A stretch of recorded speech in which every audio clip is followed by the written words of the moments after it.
할렐루야. 모든 영광 하나님께 올려드립니다. 은혜 받을 하나님의 말씀은 잠언서 22장 6절 한 절 말씀이 되겠습니다. 잠언서 22장 6절 한 절 말씀입니다. 교회 소식을 알려드립니다. 주보를 참고해 주시기를 바랍니다.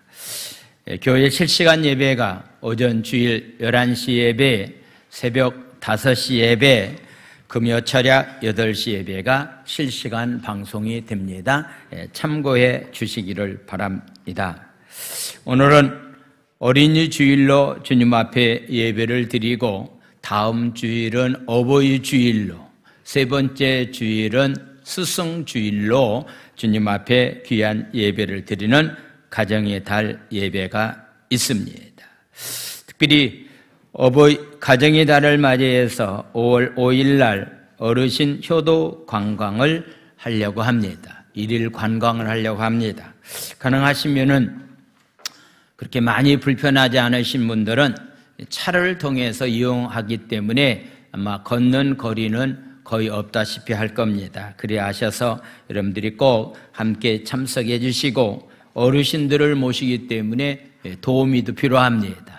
그래서 우리 대형 버스 한 대를 지금 빌리고 우리가 여행을 하려고 하는데, 여러분들이 함께 동참하실 분들은 동참해 주시고, 행사를 위해서 여러분들이 기도해 주시고, 또한 행사를 하기 위해서 물질이 이렇게 필요합니다. 혹시 여러분들이 좀 후원해 주시기를 원하시는 분들은 후원을 해 주시기를 바랍니다.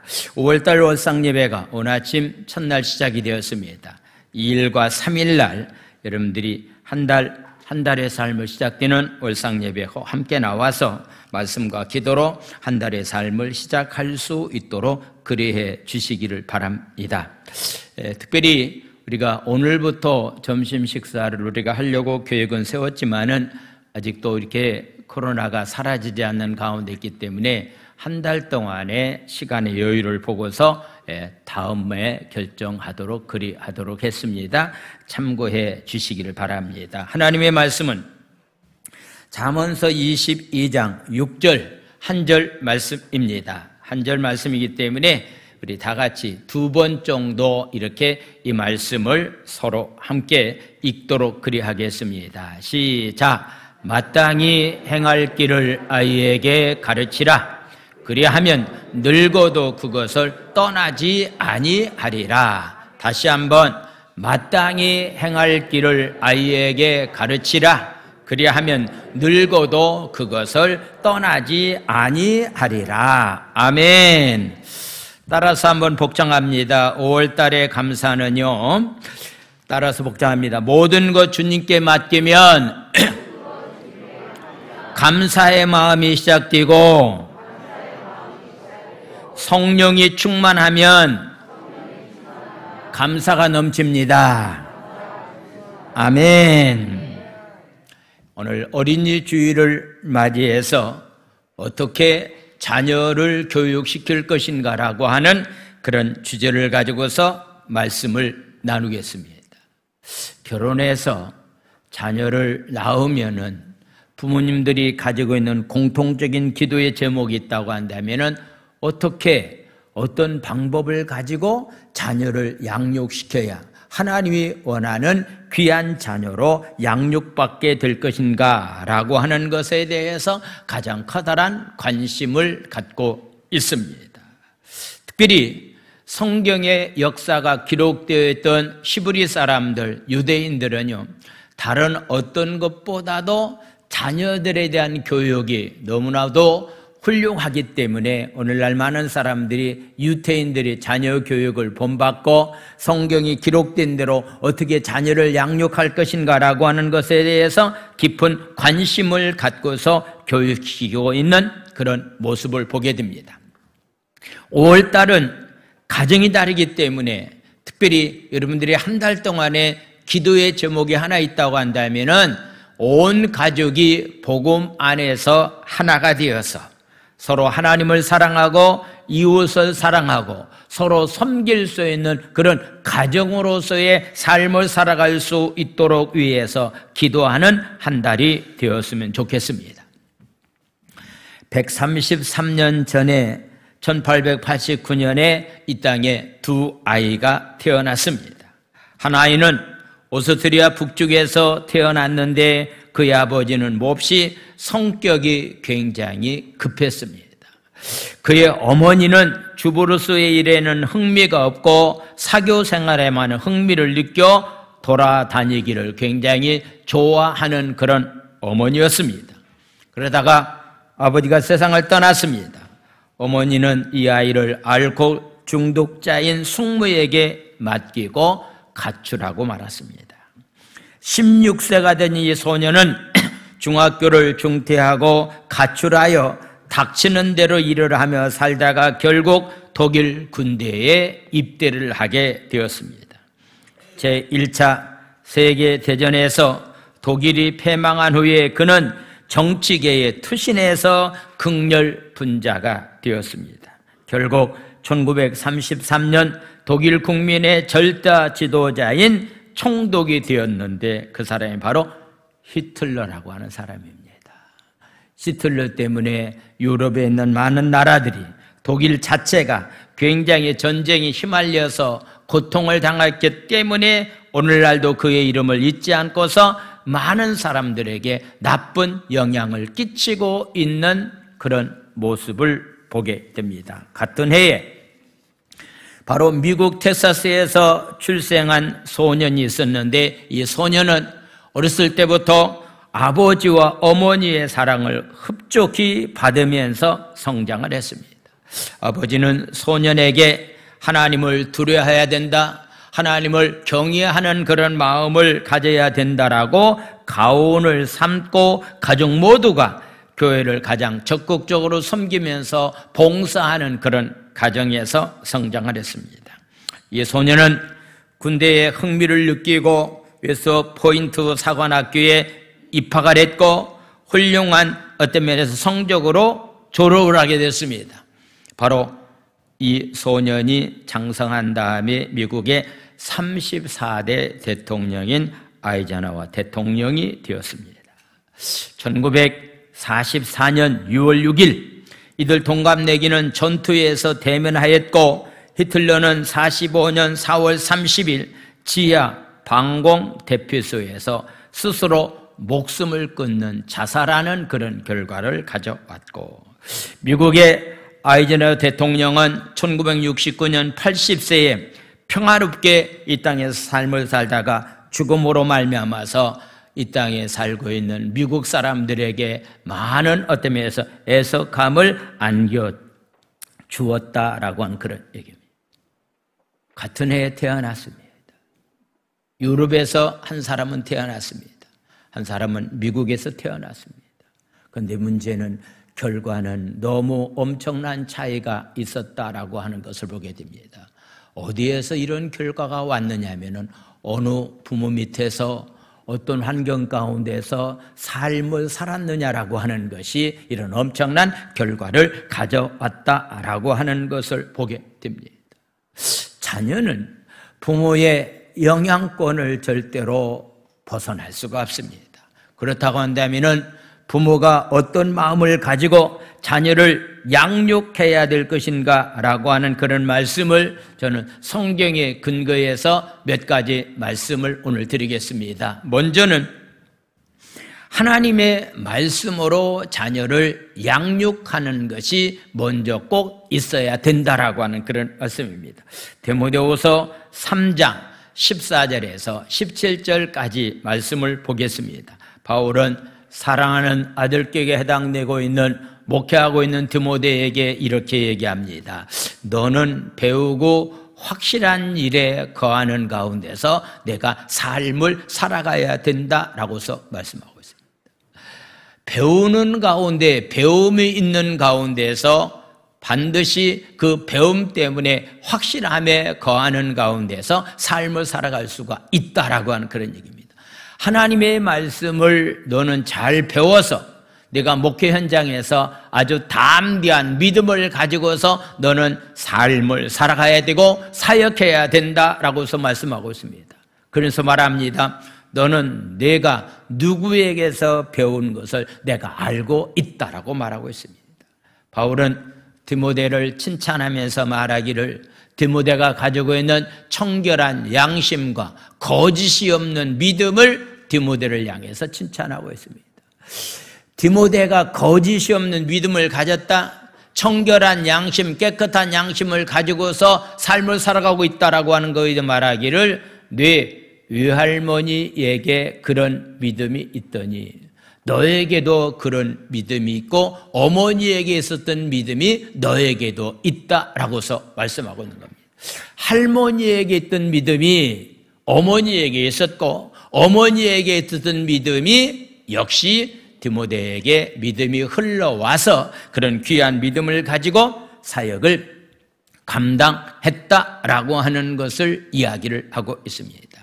아마도 대를 이어서 뭔가 아름다운 일을 해나간다라고 하는 것은요, 그것보다 중요한 것은 없다라고 이렇게 생각을 해보게 되는데, 어느 아침 KBS 방송을 이렇게 듣다 보니까요, 우리가 살고 있는 제주 지역에 우리 홍경애 집사님이 사업하고 있는 그 동네인데요, 그 해녀가 있는데요, 3대째 해녀를 하시는 분이 있더라고요.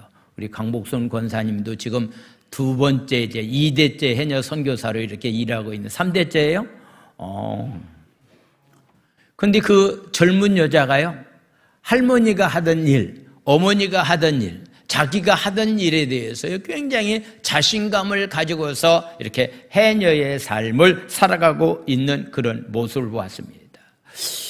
이 땅에서도요, 어떤 부모로부터 내려오는 직업을 계속적으로 이어서 한다라고 하는 것은요, 이건 커다란 복이 아닌가라고 하는 것도 생각을 해보게 됩니다. 그래서 바울은 디모데에게 얘기합니다. 내가 어디에서 하나님 말씀을 배웠고 어디에서 하나님 말씀을 들었는지 나는 확실히 알고 있다. 15절에 나와 있는 말씀이었습니다. 내가 어려서부터 성경을 알았나니, 어려서부터 하나님의 말씀으로 잘 양육받았다라고 하는 그런 말씀이지요. 제가 여러분들과 함께 거의 40년 가까이 한 교회를 함께 섬기고 있는데요, 제가 여러분들과 함께 귀한 사역을 잘 감당할 수 있었던 것 가운데 하나는 어려서부터 신앙 안에서 삶을 살았을 뿐만 아니라 제가 중학교 과정을 기독교 학교를 하기 위해서 부여 쪽에서 논산까지 와서 학교를 3년 동안 다녔던 그런 기억이 있습니다.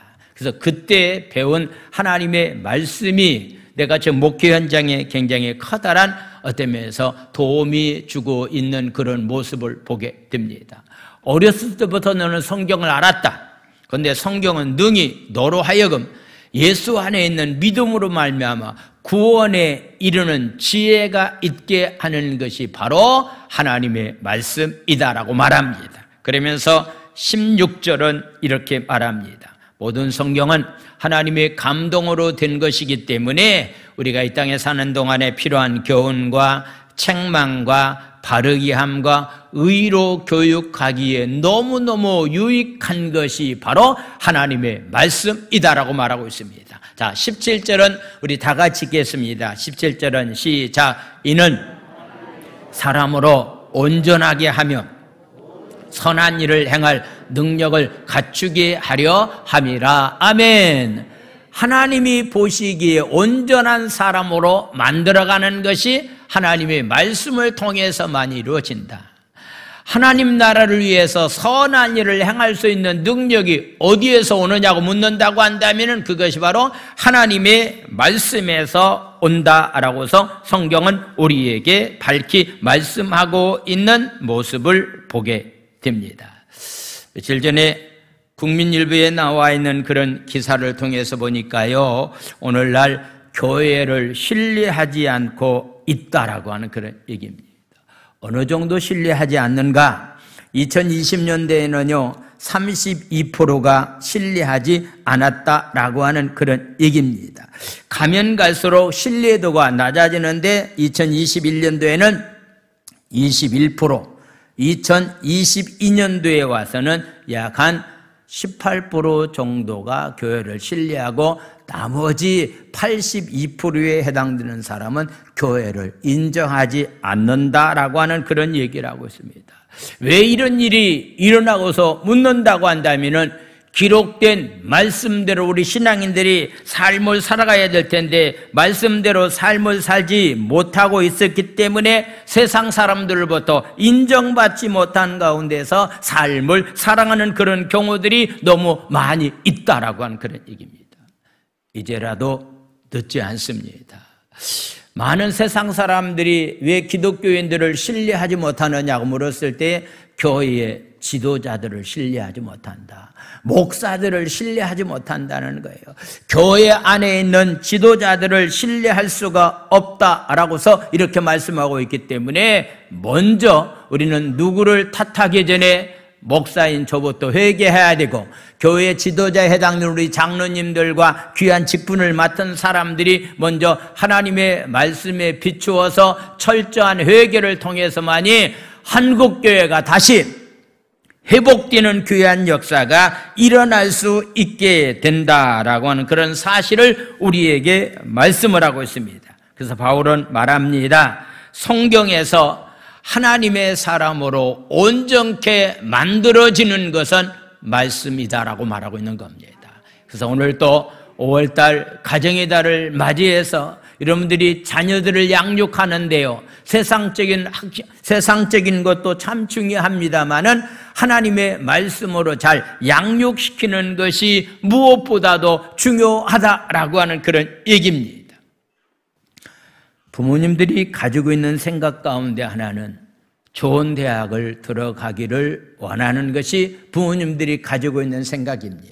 이제 고3 때가 되면은 좋은 대학을 입학하기 위해서 주일날도 학원을 가야 되기 때문에 예배를 어떤 면에서 드리지 못하고 있는 그런 상황 가운데 처해 있는 그런 모습들을 봅니다.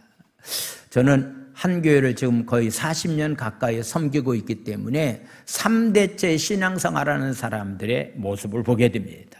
저희 형제들도요, 신앙생활을 잘하고 있는 조카들과 신앙생활을 잘못하고 있는 조카들의 삶의 모습을 보면은요, 당장에 눈앞에 지금 보이고 있다라고 하는 그런 얘기입니다.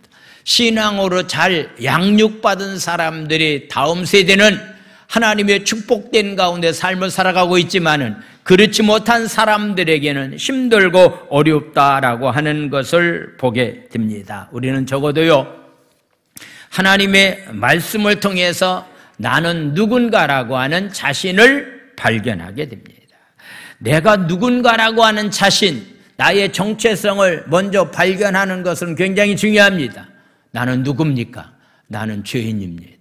나는 죄값으로 영원히 죽을 수밖에 없는 존재였습니다. 그런데 십자가의 보혈의 피로 하나님의 은혜로 나는 구원받았다라고 하는 자기의 자신을, 정체성을 발견하는 것은 세상의 어떤 학문을 통해서 얻어지는 것이 아니라 하나님의 말씀을 통해서 내가 누구라고 하는 사실을 발견하게 됩니다. 두 번째 발견하는 것은요, 하나님을 발견하는 겁니다. 아, 하나님이 이런 분이구나, 하나님이 어떤 분이구나 라고 하는 것을 먼저 아는 것은 굉장히 중요합니다. 우리는 신구약 성경에 나와 있는 말씀을 통해서 하나님은 이런 분이다라고 하는 것을, 많은 말씀이 기록되어 있는 것을 보게 됩니다. 사무엘상 2장 6절과 7절에서 한 맺힌 가운데서 하나님 앞에 부르짖어 기도했던 한나가 하나님 은혜 가운데서 태문이 열려져서 귀한 사무엘을 하나님께 허락해 주셨습니다. 그 은혜에 너무 감사하는 마음을 가지고 하나님 앞에 감사의 기도를 드리고 있는 것이 바로 사무엘상 2장에 나와 있는 말씀인데, 그가 어떤 기도의 내용을 가지고 하나님께 감사를 드렸는가? 아, 하나님은 이런 분이다. 여호와 하나님은 죽이기도 하시고 살리기도 하시며 스올에 내려가기도 하시고 거기에서 올리기도 하시는 분이다라고 하는 것. 인간의 생사 화복을 주관하여 주시는 분, 우리를 지옥으로도 보내고 사람들을 천국으로도 보낼 만한 그런 능력을 가지신 분이 바로 하나님이다라고 하는 그런 사실 7절에 나와 있는 말씀이겠습니다. 여호와는 가난하게도 하시고 부하게도 하시고 낮추시기도 하시고 높이시기도 하시는 분이 바로 하나님이다라고 하는 그런 얘기입니다. 인간의 모든 것을 주권을 가지고 우리의 삶을 인도해 주시는 분이 바로 하나님이다라고 하는 사실을 말씀하고 있습니다. 불인 나 때문에 아이를 낳지 못한 가운데서 너무나도 힘들고 어려운 가운데 있었지만은 그럼에도 불구하고 하나님 앞에 기도했더니 하나님께서 태문을 열어주심으로 말미암아서 하나님은 이런 하나님이라고 하는 것을 바로 한나는 하나님 앞에 고백하고 있는 그런 모습을 보게 됩니다. 우리는 적어도요, 하나님의 말씀을 통해서 우리는 하나님을 만나야 됩니다. 어렸을 때부터 하나님의 말씀을 통해서 하나님을 만나는 가운데서 귀한 생명들의 삶을 살아가고 있다고 한다면은 그 귀한 생명들의 삶은 미래는 하나님께서 책임져 주시고 인도해 주신다라고 하는 그런 말씀입니다.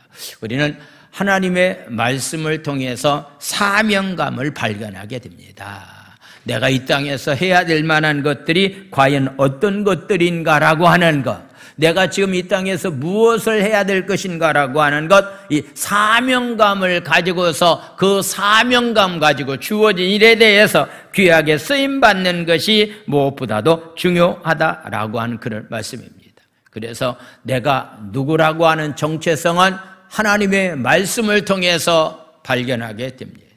내가 해야 될 만한 사명이 무엇이다라고 하는 것을 발견하게 만들고 그 사명을 이끌어가고 있는 하나님이 어떤 분이라고 하는 것을 우리는 하나님의 기록된 말씀을 통해서 우리는 깨달을 수가 있기 때문에 자녀들에게 어렸을 때부터 하나님의 말씀으로 양육시키는 것은 참 중요하다라고 하는 그런 말씀.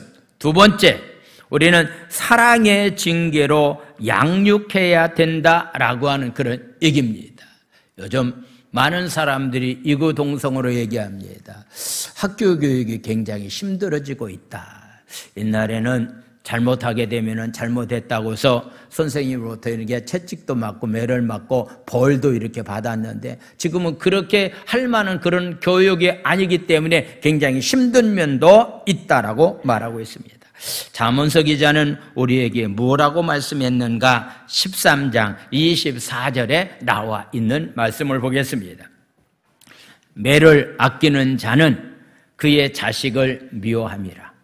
자식을 사랑하는 자는 근실히 징계해야 된다라고서 말씀하고 있습니다. 여러분들이 진짜 자식을 사랑한다고 한다면요, 자식이 잘못된 길로 가는 것을 그냥 묻어주는 것, 그냥 덮어주는 것, 그것이 자식을 사랑하는 것이 아니다라고 하는 얘기입니다. 반드시 자식이 잘못하면은 매를 들어서 자식이 잘못한 것을 깨닫게 해주는 것이 참된 교육의 방법 가운데 하나라고 말씀하고 있습니다. 역시 잠언서 기자는 29장 15절에서 이렇게 말씀하고 있습니다. 15절 말씀 보겠습니다. 채찍과 꾸지람이 지혜를 주거늘. 채찍과 꾸지람이 있어야만이 지혜롭게 어린 생명들이 성장하게 된다라고 하는, 임의로 행하게 버려둔 자식은 어미를 욕딜게 만든다라고서 말씀을 하고 있습니다. 여기에서 버려두다라고 하는 그런 얘기는 바로 샬리호라고 하는 그런 얘기인데, 이 말의 뜻은 들나귀를 아무렇게나 풀어놓아 제멋대로 돌아다니게 하는 것과 같다라고서 말씀하고 있는 겁니다. 들나귀는요, 묶어놓아야 됩니다. 들나귀는 코를 뚫어서 묶어놔야만이 주인이 쓰기에 합당한 대로 쓰임을 받을 수가 있는데, 그냥 끈이 풀려진 가운데서 그냥 방치돼 둔다고 한다면요, 풀어놓는다고 한다면 제멋대로 돌아다녀서 어떤 면에서 짐승으로서의 역할을 할 수 없는 가운데 처하게 된다라고서 말씀을 하고 있습니다.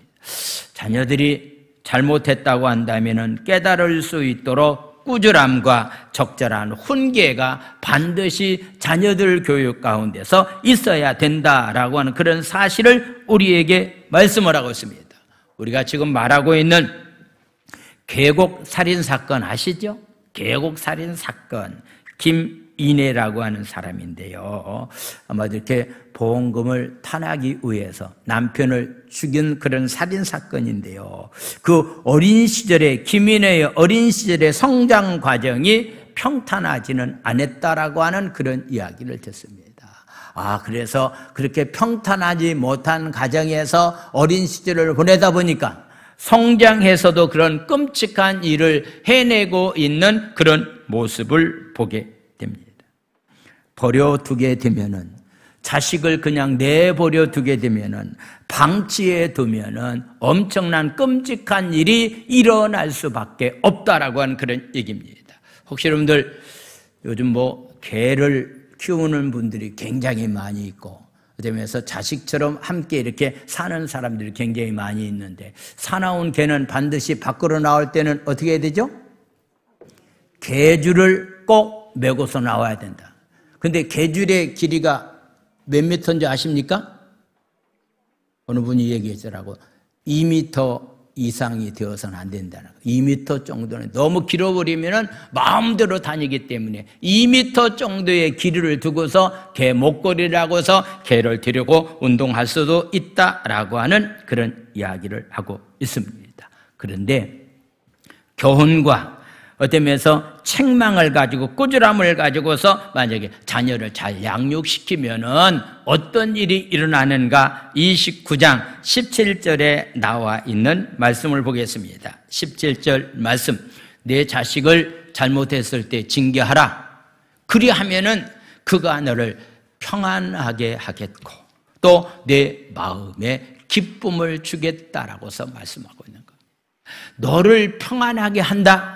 그리고 너에게 기쁨이 주는 그런 자녀가 된다라고 하는 것, 어떻게 하면은 자식을 징계하면은 잘못했을 때 채찍하게 되면은 그 일로 인해서 편안함이 있고 그 일로 인해서 마음의 기쁨을 누리는 가운데서 삶을 살아갈 수 있게 된다라고 하는 것을 말씀하고 있습니다.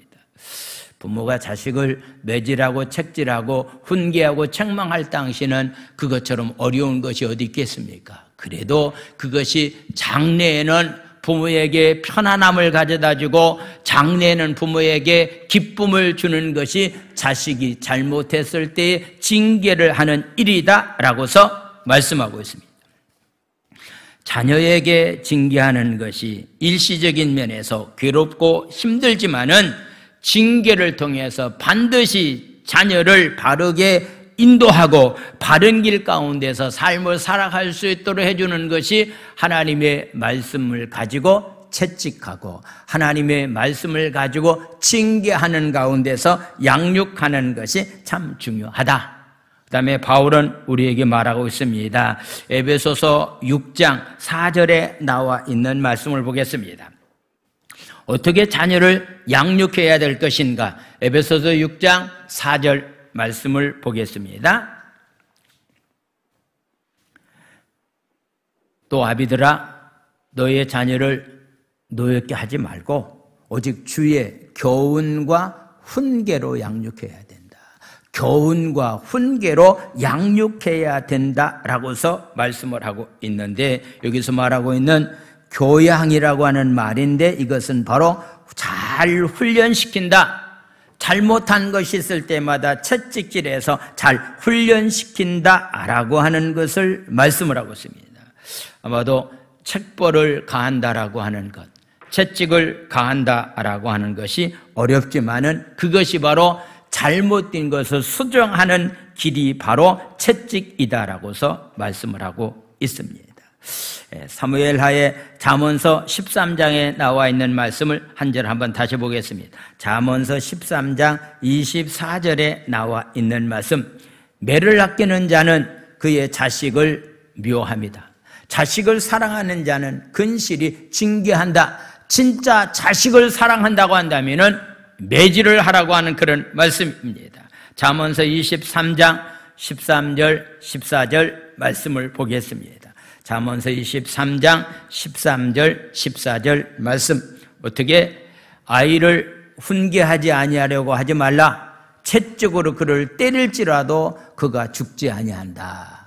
때릴 정도로 자녀를, 죽을 정도로 자녀를 채찍하는 것은 올바르지 못하지만은 사랑의 채찍은 오히려 그를 다시 살려준다라고서 말씀합니다. 자, 14절에 나와 있는 말씀을 보겠습니다. 내가 그를 채찍으로 때리면은 그의 영혼을 지옥에서 천국으로 구원하는 길이 바로 채찍으로 자녀를 때리는 길이다라고 하는 그런 말씀입니다. 오늘 주일날인데 그냥 주일날 예배 드렸든지 안 드렸든지 부모 입장에서 깊은 관심을 갖지 않고서 그냥 내버려 두는 것은 그 자녀에게 자유를 준 것처럼 느끼지만은 결국은 나중에 가서 그것이 어떤 면에서 축복된 자리에 임할 수 없게 된다라고 하는 것을 말씀하고 있습니다. 사무엘하 13장에 나와 있는 말씀을 보겠습니다. 다윗과 압살롬과 암논과 다말의 이야기가 나와 있는데 그 후에 이 일이 있으니라. 다윗의 아들 압살롬에게는 아름다운 누이가 있었다. 아름다운 누이가 있었는데 그 이름이 다말이었다라고서 말하고 있습니다. 그러니까 압살롬의 동생인데 아름다웠습니다. 다윗이 압살롬의 아들이지요. 그런데 다윗의 다른 아들이 있었다. 암논이라고 하는 아들이 있었다. 배다른 형제입니다. 그러니까 다말과 암논은 배다른 그런 형제 사이에 그런 있었습니다. 그런데 이들이 서로 사랑했다라고 하는 그런 얘기입니다. 즉 형제끼리 서로 사랑하게 되었습니다. 2절에 나와 있는 말씀입니다. 그는 처녀이므로 어찌할 수 없는 줄 알고 암논이 그의 누이 다말 때문에 울화로 말미암아 병이 들 정도로에 되었다라고서 이렇게 말하고 있습니다. 내용은 여러분들이 집에 가셔서 사무엘하 13장에 나와 있는 말씀을 한번 꼭 읽어 주시기를 바랍니다. 이렇게 올바르지 못한 가운데서 자기 형제들끼리, 배다른 형제들끼리 성관계를 갖게 됩니다. 화가 난 압살롬이 바로 성관계를 가졌던 그것 때문에 원한을 품고서 가정에 여러 가지 힘들고 어려운 일을 일으키게 됩니다. 그래서 이런 상황이 왔을 때에 다윗은 결과적으로 아들에게 쫓김을 당하는 비참한 자로서의 삶을 살았는데 자기 자식들끼리의 성관계를 갖는 그런 모습을 보았을 때 압살롬은요 부모 입장에서 말을 못했습니다. 왜 말을 못했습니까? 자기가 그런 삶을 살았기 때문입니다. 자기가 그런 삶을 살다 보니까요 자식이 잘못된 가운데에서도 잘못됐다, 너는 그러면 안 된다라고 하면서 꾸지람을 해줘야 될 텐데 말하지 못함으로 인해서 다윗이 아들에게 쫓김을 당해서 도망다니는 비참한 그런 결과를 가져왔다라고 하는 것을 성경은 우리에게 말씀을 하고 있습니다. 아마 이런 것을 보게 되면은 하나님의 말씀과 교양과 훈계로 자녀를 양육하는 것은 참 무엇보다도 중요하다라고 하는 것을 우리에게 말씀하면서 특별히 가정의 달을 맞이해서 어떤 가정이 되어야 될 것인가라고서 묻는다고 한다면은 서로의 사랑과 이해로서 자녀를 양육하는 가운데서 삶을 살아가고 부부와의 관계 가운데서도 사랑이 적어넘치는 가운데서 삶을 살아가는 삶이 참 중요합니다. 골로새서 3장 18절에서부터 24절까지의 말씀을 보도록 하겠습니다. 아내들아 남편에게 복종하라. 이는 주 안에서 마땅하다라고서 말씀하고 있습니다. 요즘은 인권을 이야기함으로 말미암아서 남자와 여자와 어떤 면에서 평등해야 된다는 것, 물론 성경에서도 남녀의 평등은 분명합니다. 그런데 가정을 이루었던 가정 안에서 아내와 남편의 위치는 좀 다릅니다. 아내들은 남편에게 복종하는 자로서의 삶을 살아가는 삶이 마땅하다라고 하는 얘기입니다. 왜냐하면 가정을 지휘할 수 있는 그런 권한을 하나님은 남편에게 주었기 때문입니다. 그런데 이런 일을 할 때에 주 안에 씁니다. 말씀 안에서 이것은 마땅한 일이다라고 하는 것. 19절에 나와 있는 말씀 보겠습니다. 남편들아, 아내를 사랑하면서 절대로 괴롭게 하지 말아야 된다라고서 말하고 있습니다. 요즘요, 아내를 굉장히 괴롭게 하는 그런 사람들이, 남자들이 굉장히 많이 있는 것 같습니다. 이것은 하나님 보시기에 합당치 못하다라고 하는 그런 얘기입니다.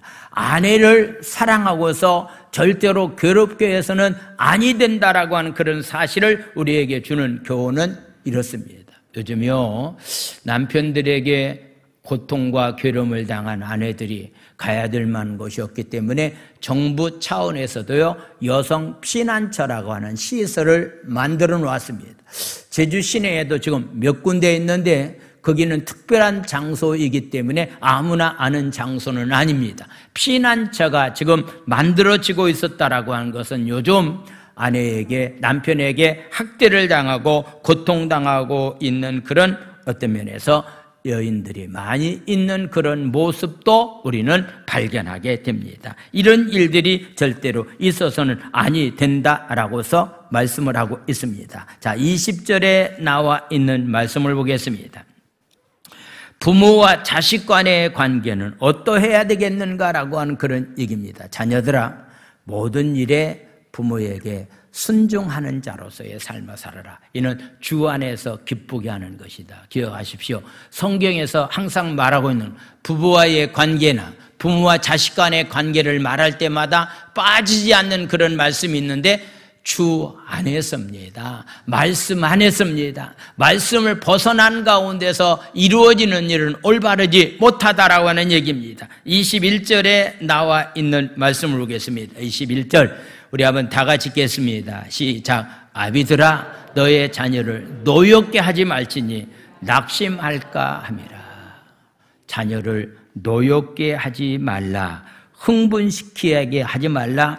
자녀들에게 자극 줄 만한 그런 말을 하지 말아야 된다라고 하는 것. 왜냐하면은 그런 일로 인해서 자녀들이 낙심됨으로 인해서 희망이 없는 가운데서 삶을 살아갈 수밖에 없기 때문에 절대로 우리는 자녀를 함부로 노엽게 하지 말라. 자녀는 하나님이 주신 기업입니다. 태의 열매는 상급입니다. 주인은 하나님이고 우리는 내가 주인이 아닙니다. 내가 주인인 것처럼 자녀를 함부로 대하는 것은 올바른 신앙인의 삶이 아니다라고 하는 것을 성경은 우리에게 말씀을 하고 있습니다. 가정의 달 5월달을 맞이해서 어떻게 자녀를 양육해야 될 것인가 라고 하는 것이 옛날이나 지금이나 부모된 입장에서 가져야 될 만한 기도 제목이고 고민 가운데 하나라고 생각이 되어집니다. 오늘 성경은 분명히 우리에게 말하고 있습니다. 하나님의 말씀으로 양육하라. 사랑으로 자녀를 양육해라. 잘못했을 때 채찍해라. 그래야만이 장성해서도 절대로 하나님을 떠나지 않는 사람이 됩니다. 아멘. 기도합니다. 이 시간 우리 말씀을 생각하시면서 하나님의 귀한 말씀으로 자녀들을 잘 양육시켜서 정말로 이 자녀들을 통해서 하나님께 영광 찬양 돌릴 수 있는 그런 귀한 삶들이 다 되게 해달라고 우리 주여 한번 외친 다음에 우리 통성으로 부르짖어 기도합니다. 주여! 하나님 아버지, 5월달 가정의 달을 맞이해서 하나님 어떻게 자녀를 양육할 것인가라고 하는 것 하나님의 말씀으로 교양과 훈계로 자녀들을 양육하고 사랑으로 자녀들을 양육하되 아버지 하나님 자녀들이 잘못된 가운데 있을 때에 사랑의 매를 들어서 잘못된 것을 깨닫고 돌아오게 하는 것이 부모들이 해야 될 만한 아버지 하나님 자녀 교육이라고 성경은 우리에게 말씀하고 있는데 아버지 이렇게 자녀들을 잘 양육하지 못해서 아버지 말씀을 벗어난 가운데 하나님 자녀들이 있다고 한다면 오늘 이 말씀을 듣고 깨달아서 하나님 아버지 하나님의 말씀으로 이제라도 애는 양육 잘 시키게 도와주시옵소서.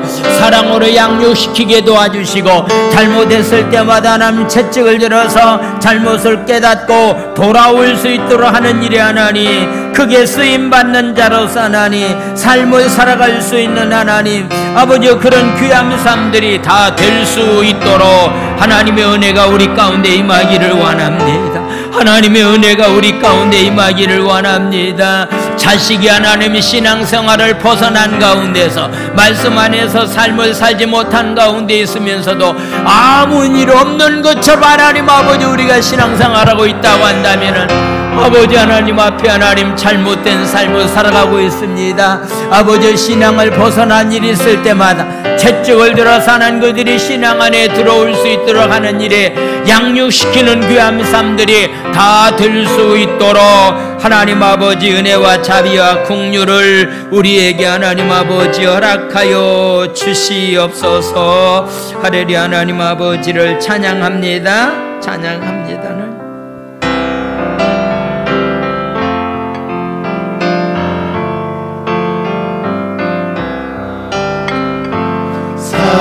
사철의 봄바람 불어있고 하나님 아버지 오셨으니 믿음의 반석도 든든하다. 우리 집 즐거운 동산이라. 고마워라 임마누엘, 예수만 섬기는 우리 집. 고마워라 임마누엘, 복되고 즐거운 하루하루. 어버이 우리를 보이시고 동티들 사랑에 뭉쳐있고 기쁨과 서름도 같이 하니 한반의 초가도 천국이라.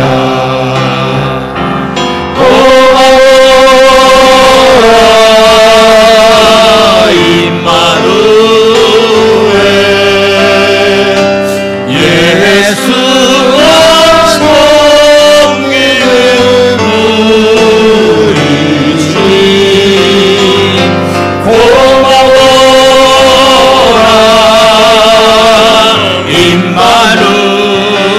임마누엘,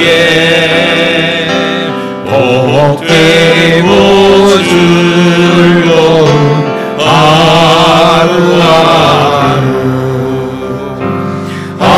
아침과 저녁에 수고하여 다 같이 일하는 온 식구가 한 상에 둘러서 먹고 마셔. 여기가 우리의 낙원이라. 고마워라 임마누엘, 예수만 섬기는 우리 집. 고마워라